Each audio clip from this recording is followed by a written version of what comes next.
1950s. 1952, Mother Riley Meets the Vampire is released in UK theatres. The film combines vampire themes with British comedy.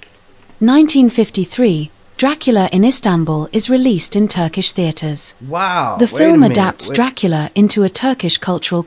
Wow. Now that is crazy. I had not heard by the 60s.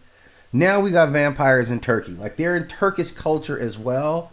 That's an insane read for me right there. Like to see, the vampires have kind of bridged that gap as well, and now include Turkish culture in their stomping grounds. They're spreading everyone, right? They're spreading everywhere. Context. 1953, El Vampiro Negro is released in Argentine theatres. Wait a minute. What? The film reimagines the vampire story as a crime drama. Wait. El Vampiro Negro. What in the blue blazes is El Vampiro Negro, right?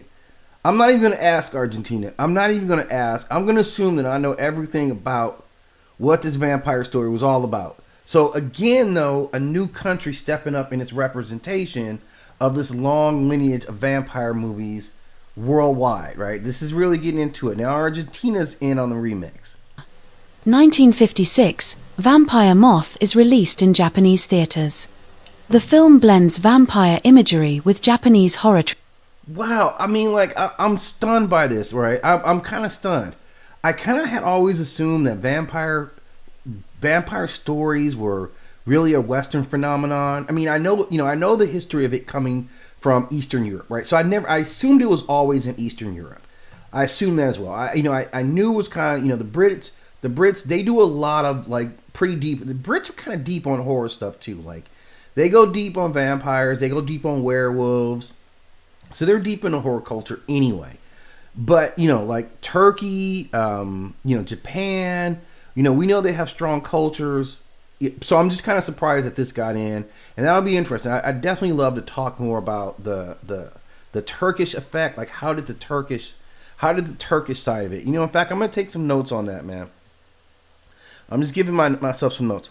And look here, ChatGTP. Like, just take a note. I'm going to have to get into the vampire stories in Turkey, right? So how did that come about, and what's the history of it? This is for a comeback on this. So I'm going to go back to this list, and I'm going to pick out some points I really want to touch on. And this getting into Turkey, man, this is a whole new thing for me, at least, in my understanding of vampires. So let's keep it rolling with the list. Traditions.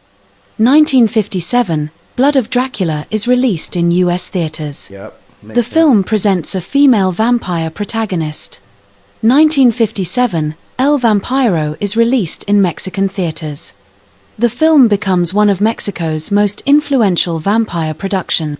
Wow, El Vampiro, man. Again, a film I haven't heard of. El Vampiro. Wait. I have to look over my mic to see. Yeah, okay. Yeah, I'm digging it, man. I'm absolutely digging El Vampiro. 100%. 100%. I'm literally going to put this on list. I wonder if this is in distribution anywhere right now. I'd love to check this out, but definitely old school. It's got the look to it. But yeah, we see Mexico's contributed, pretty well, to the vampire lore that we, as it exists, globally. 1957, I Vampiri is released in Italian theatres. Wow, Italian theaters, man. This is a phenomenon. It seems like it makes sense to me that they would have that, right? Like they would have vampire flicks. This is just my first exposure. I Vampiro. Is that it? And there it is. I Vampiri. Okay, is that it? I Vampiri. 100%, man. 100%.